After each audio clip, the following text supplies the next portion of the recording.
Humans are proud of a lot of things, from particle accelerators to poetry to Pokemon. All of them made possible because of something humans value extremely highly: intelligence. We think of intelligence as a trait, like height or strength, but when we try to define it, things get fuzzy. In a nutshell, intelligence is a mechanism to solve problems, especially the problem of staying alive, which involves finding food and shelter, fighting sexual competitors, or fleeing from predators. Intelligence is not a single thing. It includes the ability to gather knowledge, to learn, be creative, form strategies, or engage in critical thinking. It manifests itself in a huge variety of behaviors, from hardwired or instinct-like reactions to different degrees of learning to some sort of awareness. But not all scientists agree where it begins or what even should count as intelligence. To make this even more complicated, intelligence is also connected to consciousness, since awareness is helpful for problem solving.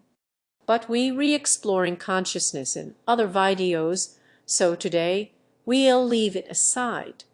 Okay, intelligence isn't exactly clear-cut, so maybe we can think of it as more like a flexible set of skills, a toolbox.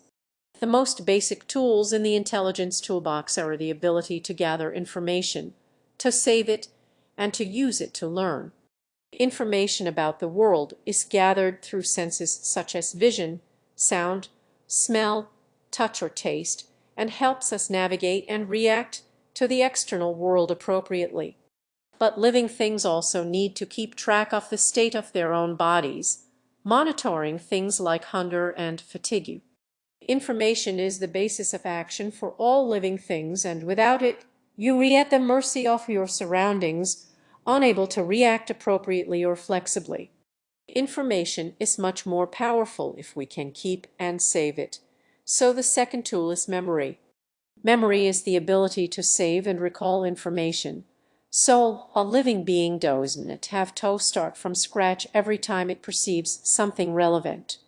Memories can be about events, places, and associations, but also behaviors like hunting or foraging methods. Some of these, like flying, have to be repeated over and over until they remastered. This is what we call learning, the process of putting together a sequence of thoughts or actions, basically a string of repeatable behaviors that can be varied and adapted. These three tools enable seemingly stupid creatures to act in surprisingly intelligent ways. The acellular slime mold, which is basically just a single huge slimy cell, shows behavior similar to an animal with a simple brain. When put in a maze with food at one end, the slime mold explores its surroundings and marks its path with slime trails, sort of smearing memories on the ground. As it continues exploring, it avoids the marked pathways and finds its way to the food. Instead of blindly getting stuck in dead ends, the slime mold adapts its behavior to save time and effort. This behavior is hardwired, and scientists can't agree if that's intelligent, although it does give the slime mold a certain advantage. These are an example of more adaptive smart behavior. Scientists trained bumblebees to move a colored ball into a goalpost for a sugar reward. Not only were the bees very skillful at this behavior, which isn't natural to them, they got more efficient over time. When several balls were available, bees chose the ball that lay closest to the goal, even if it was a different color than the ball they were trained with. For more challenging problems, we need even more flexibility. Fancier tools. Building on the basic tools, more complex animals have a wider range of problems they can solve. They can memorize all kinds of associations, connections, and mechanical tricks. We'll call this tool the library of knowledge. Take raccoons. Their favorite kind of food is human food. Their approach to getting hold of such treats depends upon an assortment of theoretical and practical skills that makes them master burglars able to open windows or pick locks. In our study, raccoons were given boxes secured with different kinds of locks, like latches, bolts, plugs, or push bars. They needed less than 10 attempts to figure out how to open each box. Even when different locks were put together into increasingly difficult combinations that had to be solved in the right order and with different amounts of strength. A year later, the raccoons still remembered how to open the boxes and were as fast as when they had first solved the puzzle. Beyond our library of associations and skills, the most impressive tool in our box is creativity, a sort of mental duct tape. Being creative means producing something new and valuable from apparently unrelated things. In the context of intelligence, this means making new and unusual connections, pairing input with memories and skills to come up with a unique solution to a problem. In another raccoon study, researchers showed the animals that by dropping pebbles into a water tank, they could raise the water level enough to reach a marshmallow floating at the top. One raccoon came up with a much better solution. It tipped the tub over. Another facet of creativity is applying a new resource to a task: physical tools.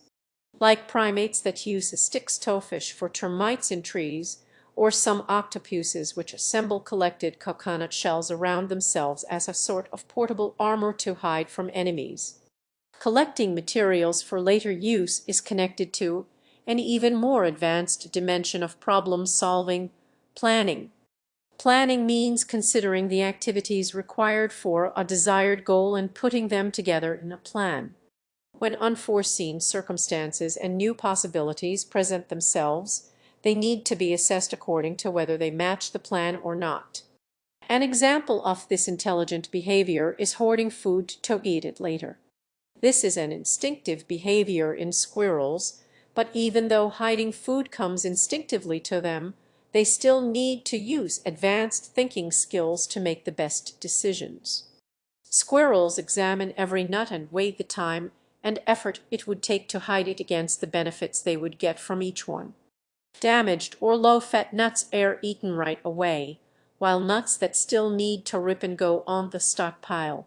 Squirrels also pretend to bury nuts when they feel watched.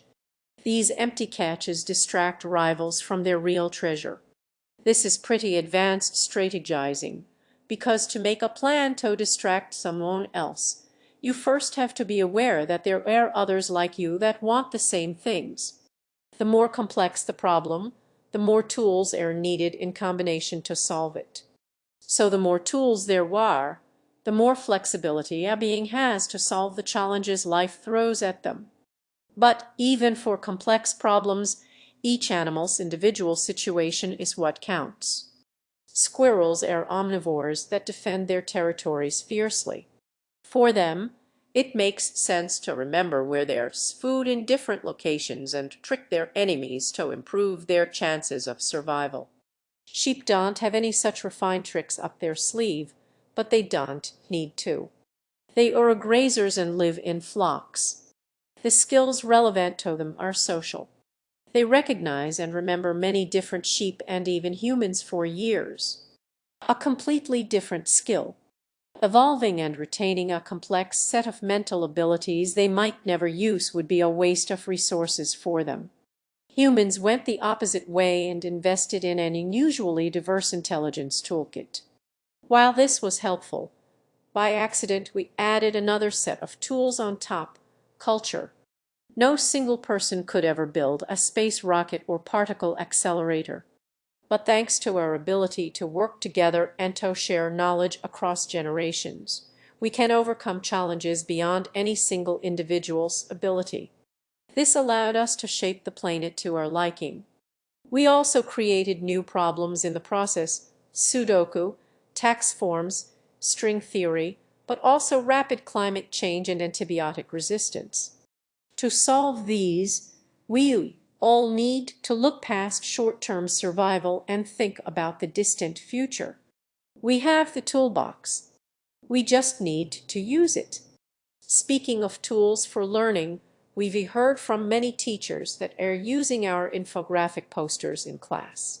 So we asked what would help them the most and made an education edition for teachers, students, and everyone else. They read slightly larger posters about various things that will expand over time, from a periodic table to a world map or the human body. You can get them in our shop and support us if you want. And let us know which poster topics you want for your room or classroom. This video was part 2 of a 3-part video series relating to big questions of life and the universe. Made possible thanks to a grant from the Templeton World Charity Foundation. You'll find our sources and further reading in the video description. Music